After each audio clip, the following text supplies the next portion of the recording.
Hello மக்களே, வணக்கம். நான் உங்கள் முத்து கிச்சன்லேருந்து முத்து பேசுகிறேன். எல்லாத்துக்கும் ஹாப்பி நியூ இயர்.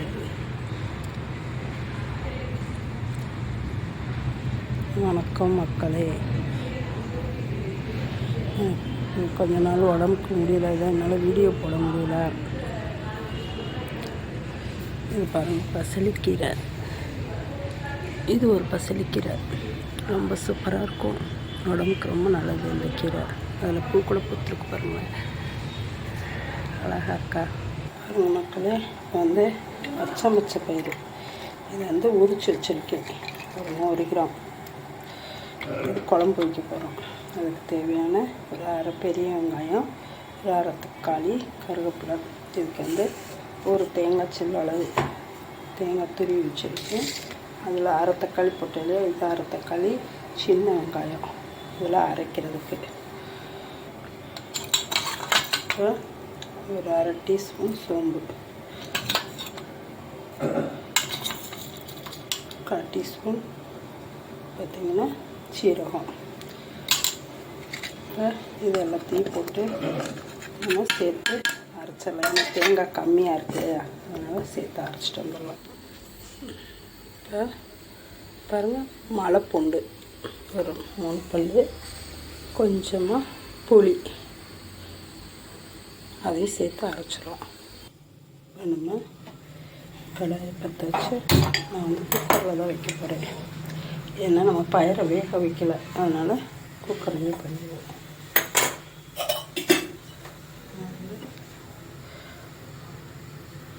2 டீஸ்பூன் நல்லெண்ணெய்,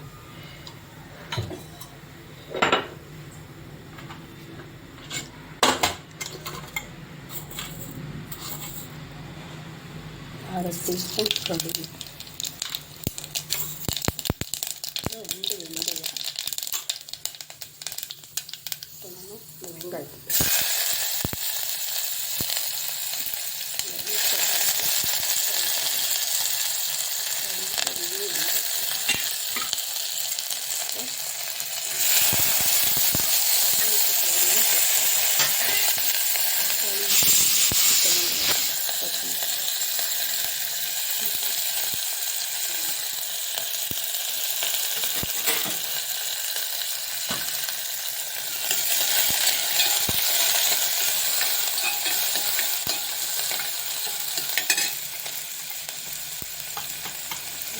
டீஸ்பூன் மஞ்சள்.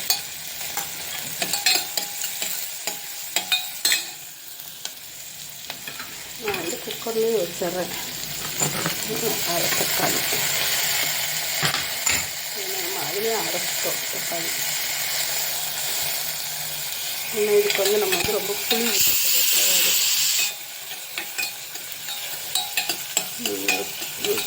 வெள்ளைப்பூடு முழுசாக வேணாலும் போட்டுக்கலாம். அரைச்சி போட்டால் இன்னும் ரொம்ப சூப்பராக இருக்கும். நல்லா அந்த பச்சை வடை போக நல்லா வதக்கிறோம், ரொம்ப நல்லாயிருக்கும். இந்த மாதிரி வதக்கணும்.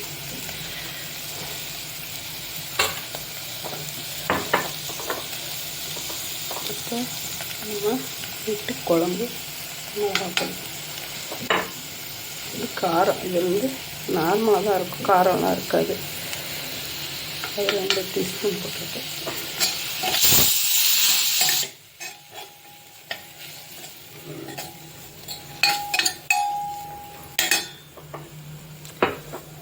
பொடி இப்போ காலி ஆகிடுச்சு. எல்லோரும் கேட்டுருக்காங்க பொடி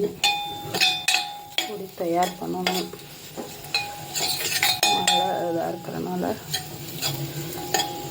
கொஞ்சம் அடிக்கட்டும், வத்தல் காய போடுவோன்னு நான் பொடி ரெடி பண்ணாமல் வச்சுருக்கேன். எல்லோரும் கேட்டுருக்காங்க பொடி. இப்போ நம்ம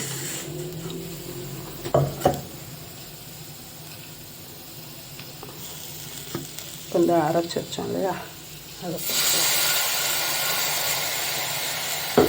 போட்டு அதை நல்லா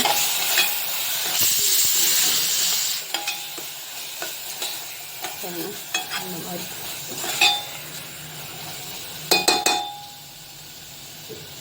எனக்கு மூக்கு நல்லா அடைச்சிருக்கு, அதனால வாசனை சூப்பராக இருக்குது. இப்போ பாருங்கள், நான் வந்து கழனி தண்ணி, அரிசி கலந்த தண்ணி எடுத்து வச்சுருக்கேன். அதைத்தான் நம்ம குழம்புக்கு சேர்த்துக்க போகிறோம். ரொம்ப நல்லது. பாருங்கள், மிக்சியை கழுவி அந்த தண்ணி சேர்த்துருக்கேன். உங்களுக்கு தேவையான அளவு எவ்வளோ குழம்பு வேணுமோ, நான் 2 பேருக்கு குழம்பு வச்சுருக்கேன். இது மீதாக இருந்தாலும் தோசைக்கு சூப்பராக இருக்கும். தோசை இட்லிக்கு கொஞ்சம் கெட்டியாக இருக்குது. இதை நான் வந்து கொஞ்சமாக தான் குழம்பு வைக்கிறேன். கொஞ்சம் தண்ணி ஊற்றிக்குவோம்.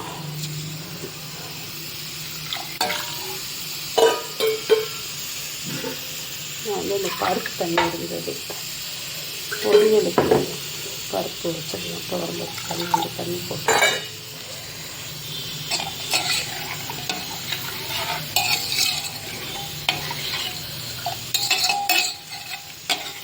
பாருங்கள். ஏன்னா பயிர் வேறு வேகணும் இல்லையா? இப்போ இந்த அளவுக்கு குழம்பு கூட்டி வச்சுருக்கேன்.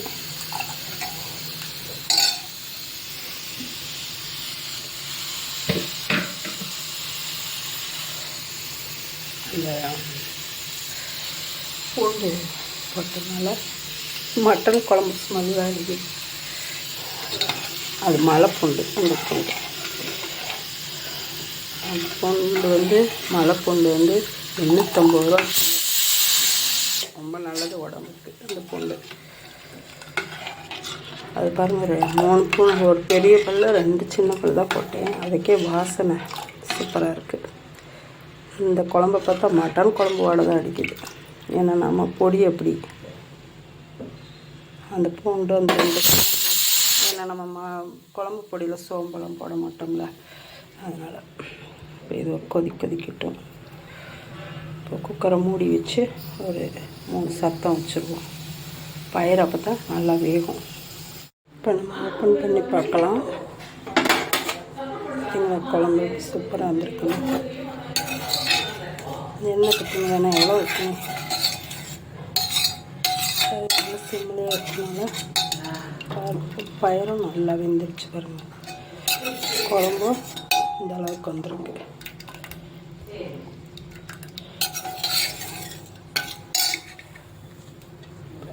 கொஞ்சம் கொத்தமல்லி போட்டு ஒரு 2 கிண்டி விட்டுருவோம்.